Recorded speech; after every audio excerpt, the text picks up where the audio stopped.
Is your HOA spying on you? This is a clear case of abuse of power, the anchor said, his voice filled with righteous indignation. Mr. Liberty is a victim, a hero, a champion of homeowners everywhere. HOA president caught on camera destroying property. Good evening, he intoned. Tonight we bring you an exclusive report on a shocking case of abuse of power, right here in Crestwood Glen. A story of vandalism, intimidation, and one homeowner's fight for justice.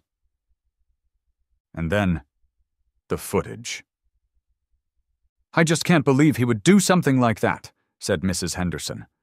Actually, me, wearing a wig and a pair of oversized glasses. It's just shocking. This is outrageous, exclaimed Mr. Johnson, Dave sporting a fake mustache and a baseball cap. We need to stand up to these HOA bullies. The scrolling news ticker at the bottom of the screen added a final touch of satirical brilliance. Jerry Fitzpatrick, vandal or vigilante? HOA corruption exposed. Is your HOA spying on you? All right, let's talk about home security. I'm not a paranoid guy. I'm not building a bunker in my backyard. And I'm not stockpiling weapons. I'm Frank Liberty, your average everyday homeowner in the mostly peaceful suburb of Crestwood Glen. But I am a realist. And in this day and age, a few security cameras? They're just common sense. My setup wasn't anything excessive. No floodlights, no razor wire, no guard towers. Just a few strategically placed discrete cameras covering the front yard, the porch, and the driveway. They were small, black, and blended in pretty well with the house trim. You wouldn't even notice them unless you were looking for them. And honestly, they've been useful. We've had a few package thieves operating in Crestwood Glen, and my cameras caught one of them red-handed. The footage helped the police identify the guy, and he was arrested. I even helped a neighbor, Mrs. Rodriguez, recover her stolen bicycle after my camera captured a clear image of the thief riding away on it. So, yeah, the cameras were a good thing. They provided peace of mind, they deterred crime, and they generally made the neighborhood a little bit safer. Everyone seemed fine with it, until the letter. It arrived, as they always do, in that deceptively innocent-looking, cream-colored envelope. The Crestwood Glen Homeowners Association logo was printed neatly in the corner, a symbol that, for me, was less about community pride and more about impending bureaucratic headaches. I ripped it open, my internal monologue already kicking into gear. Oh, joy! Another thrilling episode of What Did I Do Wrong Now? I bet it's the lawn. It's always the lawn. Maybe it's a 1/4 inch too tall. Or maybe I used the wrong shade of green fertilizer.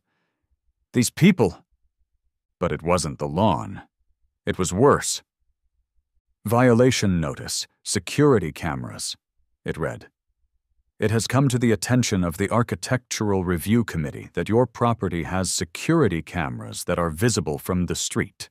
This is a violation of Section 11, Paragraph A of the Covenants, Conditions, and Restrictions, which states that security cameras must not be visible from the street, as they create an unwelcoming aesthetic and may impinge upon the privacy of residents.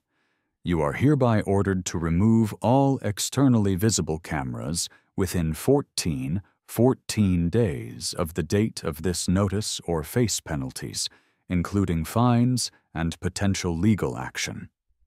Unwelcoming aesthetic? I stared at the letter, my jaw dropping open. Unwelcoming? They were security cameras, not gargoyles. They were there to protect the neighborhood, not to scare away trick-or-treaters, and impinge upon the privacy of residents? What were they expecting? That I was secretly filming people in their bedrooms? They're going after my cameras now, James, I exclaimed, pacing my kitchen, phone pressed to my ear. My security cameras. Apparently they're unwelcoming. Can you believe that? What's next? Are they going to ban locks? Are they going to demand we all leave our doors open to promote a welcoming and trusting community environment? James, my best friend, and a fellow Crestwood Glen resident, though thankfully he lived on the other side of the neighborhood, far from the prying eyes of the HOA president, just chuckled on the other end of the line. "Sounds like Jerry Fitzpatrick's on the warpath again, Frank," he said. "He's probably bored. Nothing better for a guy like that to do than harass his neighbors over anything he can find, really." "Jerry Fitzpatrick," I growled. The man was a legend in Crestwood Glen, a legend of petty tyranny and obsessive rule enforcement. "Don't let the control freak win, Frank," James continued. "Fight the power. Fight for your right to, film your front porch." "Oh, I intend to," I said, my voice hardening with resolve. "But I'm not just going to fight with words. I'm going to fight with, well, I'll figure that out later. But it's going to be spectacular." I tried reasoning with him first. "Jerry," I began, trying to keep my voice calm and reasonable. It was a monumental effort. "With all due respect, these are just standard security cameras. Lots of people have them.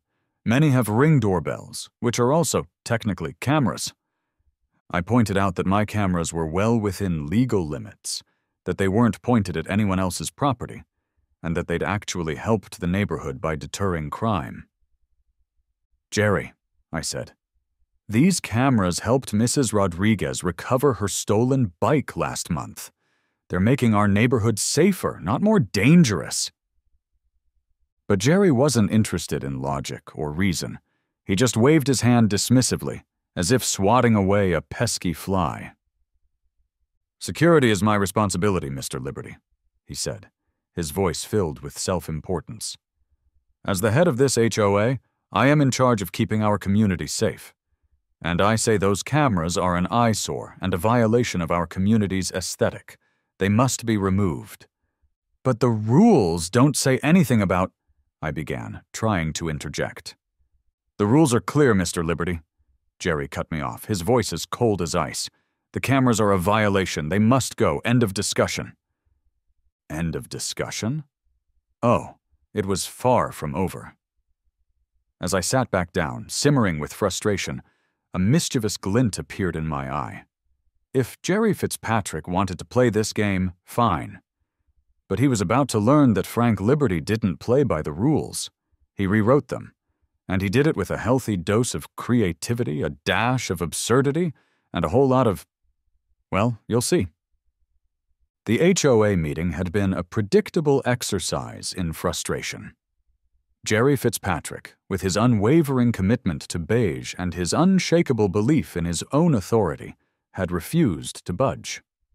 My security cameras, those silent guardians of my property, were officially deemed unwelcoming and had to go. But I wasn't giving up. Not yet. I spent the next few days preparing my appeal. I gathered more testimonials from neighbors, I researched case law about homeowner rights and security measures, and I even started drafting a strongly worded letter to the HOA board, outlining my objections and threatening legal action. A bluff at that point, but a satisfying one to write. I am going to fight this, I thought. I'm going to fight this, I say to Mr. Whiskers. My plan was to present a rock-solid case, to overwhelm them with evidence, to make them realize how ridiculous their unwelcoming aesthetic argument was. But all of the plans were useless, because I never got the chance to use it. I woke up one morning, ready to start my day, and immediately noticed something was wrong. My phone, which usually buzzed with notifications from my security system, alerts for motion detection, package deliveries, etc., was silent. "That's weird," I muttered, grabbing my phone. I opened the security app, expecting to see the usual live feed from my cameras. Instead, I saw nothing. All the camera feeds were offline. Black screens, no signal. A wave of unease washed over me. This wasn't a technical glitch. This was something else. I rushed outside, my heart pounding in my chest, my bare feet slapping against the cold concrete of my driveway. And then I saw it. My security cameras, my carefully positioned, discreetly mounted security cameras, had been vandalized. It wasn't just that they were broken. They'd been attacked. The lenses were covered in thick black spray paint, rendering them completely useless. The wires were cut, snipped cleanly with some kind of tool. And the cameras themselves were hanging limply from their mountings, like broken limbs. It was a scene of deliberate, malicious destruction. It was a clear message. We told you to remove the cameras, and you didn't listen. First, I felt shock. A numb, disbelieving shock that made it hard to even process what I was seeing. Then, the shock gave way to a cold, hard fury. This wasn't just about the cameras anymore. This was about something much bigger. This was about violation. This was about someone from the HOA, trespassing onto my property, destroying my belongings, and trying to intimidate me into submission. And then I saw it. A small, crumpled piece of paper, taped to my front door with a piece of duct tape. I ripped it off, my hands shaking with rage, and unfolded it. There, scrawled in shaky, all-caps handwriting, was a message. "No more cameras, you've been warned." It wasn't signed, but it didn't need to be. I knew exactly who had done this. "Jerry Fitzpatrick," I growled, my voice low and dangerous. "You just made a very big mistake." Thankfully, I'm not an idiot. I'd learned my lesson from previous encounters with the HOA's unique interpretation of the rules. I had a backup. I'd installed a hidden camera inside my house, pointing out a window that overlooked the front yard. It was a long shot, I knew, but it was worth a try. I rushed inside, my heart pounding with a mixture of hope and dread. I logged into my backup security system, rewound the footage to the early hours of the morning. And there it was. Captured in grainy black and white video was the undeniable proof of Jerry Fitzpatrick's crime. It showed a figure, cloaked in darkness, approaching my house. The figure was wearing a ridiculously oversized hoodie, pulled low over their face, in a pathetic attempt at disguise. But it was him. I'd recognize that smug posture, that self-important waddle anywhere. It was Jerry Fitzpatrick. The footage showed him in all his pathetic glory, vandalizing my cameras. He sprayed the lenses with black paint. He snipped the wires with a pair of cutters. He even yanked on one of the cameras so hard it broke off its mounting. He was like a child throwing a tantrum, a petty tyrant lashing out at anything that dared to defy his authority. And then, as if to add insult to injury, he taped that ridiculous note to my front door before scurrying away like the cowardly cockroach he was. "Gotcha," I whispered, my voice filled with a grim satisfaction. "Gotcha, you son of a biscuit."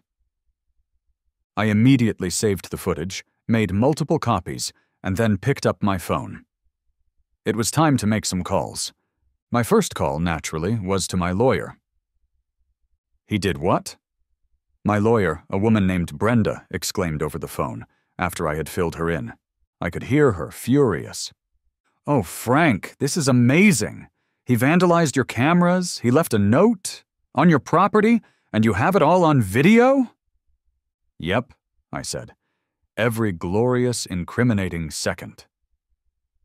"He has handed us a win," she said, "on a silver platter, tied with a pretty little bow on top." I could almost hear her rubbing her hands together in glee. "So, what now?" I asked. "Now," she said, her voice filled with a lawyerly bloodlust that was both terrifying and reassuring. "We unleash hell. We sue him, personally. We sue the HOA. We sue anyone even remotely connected to this idiocy. We're going to make him regret the day he ever laid eyes on your security cameras." "I like the sound of that," I said, a slow smile spreading across my face. "But Frank," Brenda added, her voice turning serious, "listen to me carefully. Do not, under any circumstances, engage with Jerry Fitzpatrick. Don't talk to him, don't email him, don't even look at him. Let me handle all communication. This is a legal matter now, and we don't want to give him any ammunition." "Got it," I said. Complete radio silence, but I paused. Can I taunt him? Just a little? Non-verbally, of course. Brenda chuckled. I can't officially condone that, Frank, but let's just say I understand the impulse. My next call was to the police. 2 officers, a young, fresh-faced rookie named Officer Chen, and a more seasoned, seen-it-all veteran named Officer Riley, arrived at my house a short while later. I showed them the vandalized cameras, the note, and, of course, the security footage. Officer Chen watched the footage, her eyes widening in disbelief. "Is that the HOA president?" she asked. "The one and only," I confirmed. Officer Riley, a man who looked like he'd seen his fair share of suburban shenanigans, just sighed and shook his head. "Trespassing, vandalism, destruction of property," he said, ticking off the charges on his fingers. "Looks like Mr. Fitzpatrick's going to have a very bad day."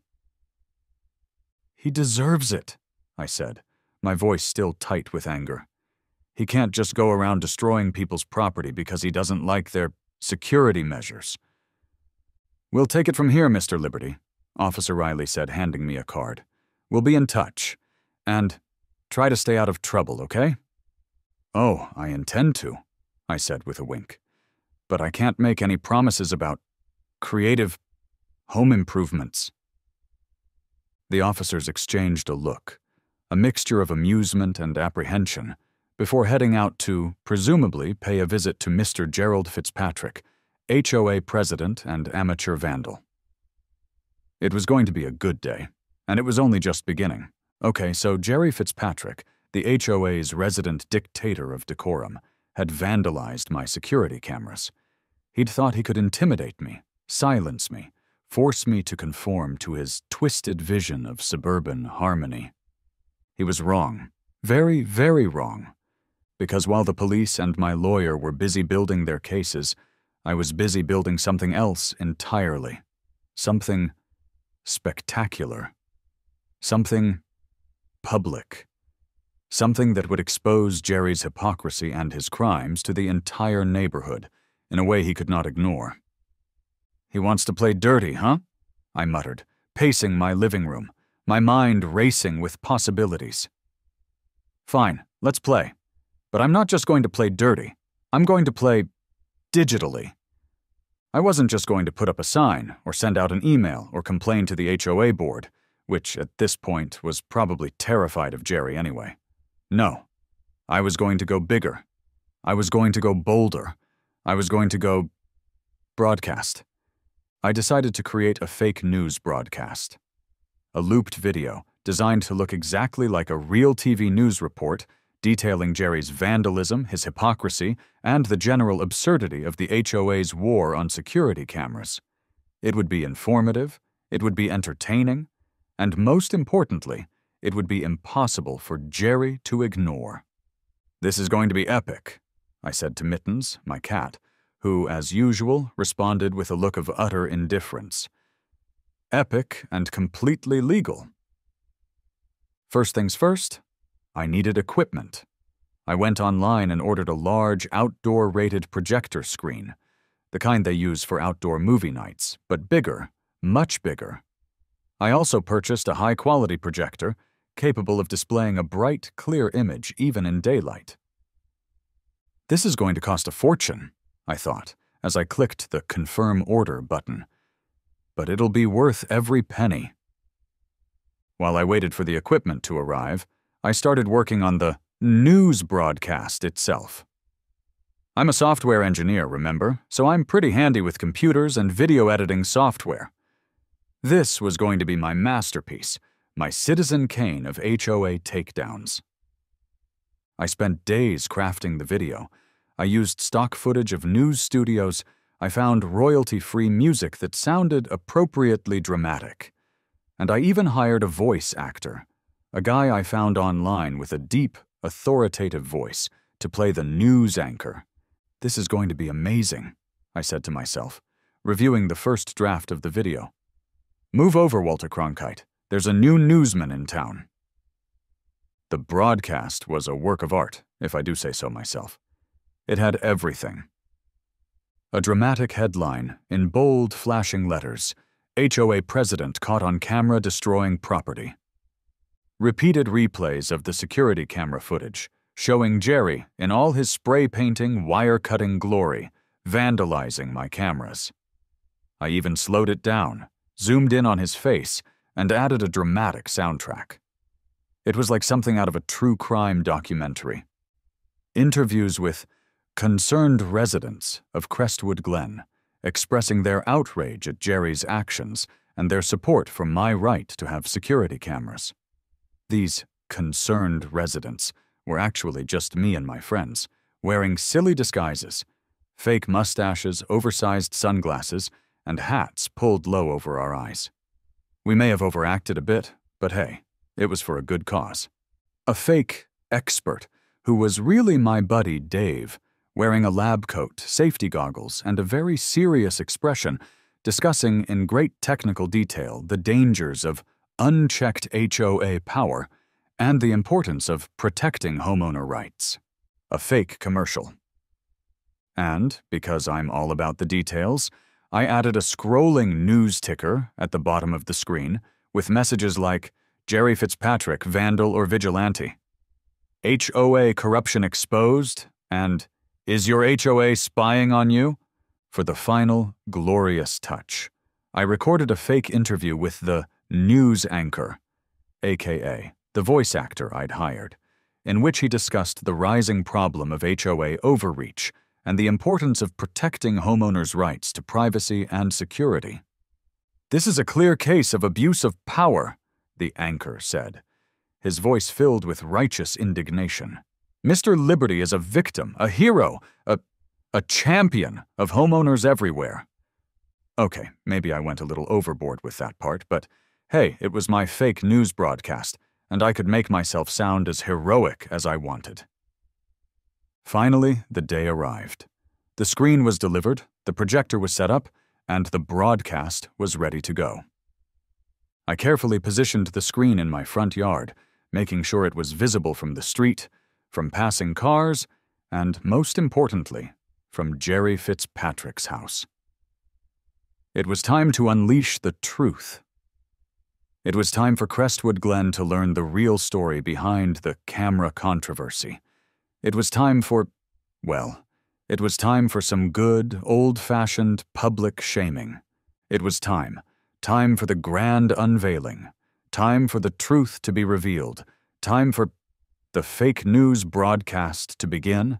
I'd waited until evening, when it was dark enough for the projector to be clearly visible, but still early enough for people to be out and about. I wanted maximum exposure.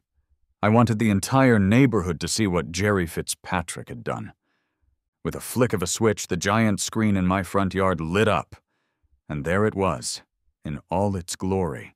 My meticulously crafted, utterly fabricated, and hilariously dramatic news report. The opening sequence was a masterpiece of cheesy graphics and dramatic music. The headline, in bold, flashing letters, screamed, HOA president caught on camera destroying property. Then the news anchor, aka the voice actor I'd hired, appeared on screen, his expression serious, his voice filled with righteous indignation. Good evening, he intoned. Tonight we bring you an exclusive report on a shocking case of abuse of power, right here in Crestwood Glen. A story of vandalism, intimidation, and one homeowner's fight for justice. And then, the footage. The security camera footage of Jerry Fitzpatrick, the HOA president, sneaking onto my property and destroying my security cameras. I'd edited it to perfection, slowing it down, zooming in on his face, adding dramatic music and sound effects. It was like something out of a true crime documentary, but with more beige pantsuits. The interviews with concerned residents, aka me and my friends in ridiculous disguises, were interspersed throughout the footage, adding to the overall sense of outrage and absurdity.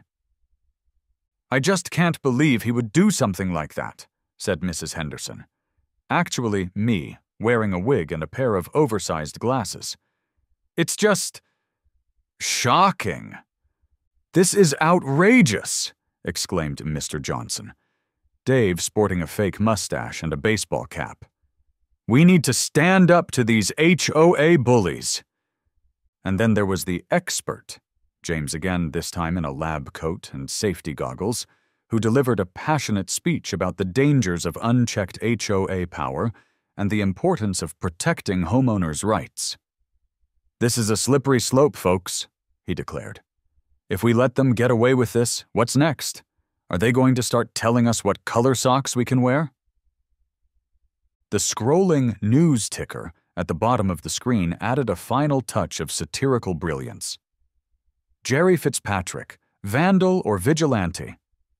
HOA corruption exposed. Is your HOA spying on you?" The reaction was immediate. People stopped their cars. They gathered on the sidewalk.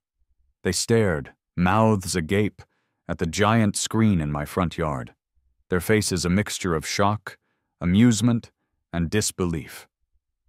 I even saw a few people pull out their phones and start recording. "Is that Jerry Fitzpatrick?" I heard someone whisper. "Oh my God, he actually did that," another person exclaimed. "This is insane," someone else said, shaking their head. "I can't believe this is happening in our neighborhood." And then he saw it. Jerry Fitzpatrick. He was driving by, probably on his way home from another thrilling evening of enforcing HOA rules, when he saw the crowd gathered in front of my house. He slowed down, curious, and then he saw the screen. He did a double-take, his eyes widening in horror. He slammed on his brakes, his car screeching to a halt in the middle of the street. And he just stared, his face a mask of disbelief, fury, and, I like to think, a dawning realization that he was completely screwed. It was a beautiful moment, a moment of pure, unadulterated schadenfreude, a moment I will cherish forever. Jerry, as you might expect, didn't take this lying down. He stormed up my driveway, his face contorted with rage, his fists clenched, his perfectly pressed khaki pants practically vibrating with indignation. "You can't broadcast this!" he yelled, his voice hoarse and cracking. This is defamation. This is slander. This is...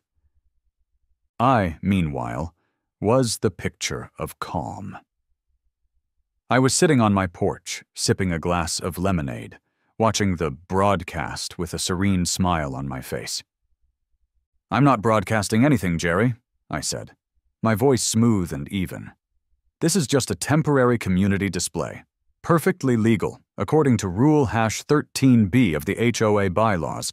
It's informational, and, I might add, quite popular." I gestured towards the crowd of neighbors who were still gathered in front of my house, watching the drama unfold with rapt attention. "This is a character attack!" Jerry sputtered, his face turning a shade of purple that I didn't think was humanly possible. This is libel! I'll sue you! I'll sue you for everything you're worth!" "Actually, Jerry," I corrected him, with mock politeness, "it's just footage from my legally owned security cameras showing you, well, you know, committing a crime on my property in the middle of the night while wearing a ridiculously oversized hoodie." I paused for effect. "Care for a lemonade, Jerry? It's justice flavor, freshly squeezed." Jerry just stared at me, speechless, defeated. He looked like he wanted to explode, to tear down the screen, to do something. But he couldn't, because I'd played by the rules, their ridiculous rules, but still, and I'd won. Predictably, Jerry called an emergency meeting. He thought that he would be able to rally support. He failed. The meeting was an unmitigated disaster for Jerry. The fake news broadcast had, predictably, gone viral within Crestwood Glen. Everyone had seen it. Everyone knew what Jerry had done. Real news crews showed up, eager to cover the story of the fake news broadcast that exposed real corruption. The headline practically wrote itself. My lawyer also made sure to make his presence known, going after Jerry personally, and the HOA. Jerry was investigated, fined, and removed from the HOA. He was forced to resign. He sold his house and left. I, on the other hand, kept the screen up for a week, just for fun. Then, when the new neighbors moved in, and they asked about the giant screen in my yard, I knew what to say. It's a long story, I say. It all started with some security cameras, a power-hungry HOA president, and the principle of the matter. I am not stopping there, however. I am starting a new non-profit, Citizens Against HOA Abuse. It's time someone stood up to them.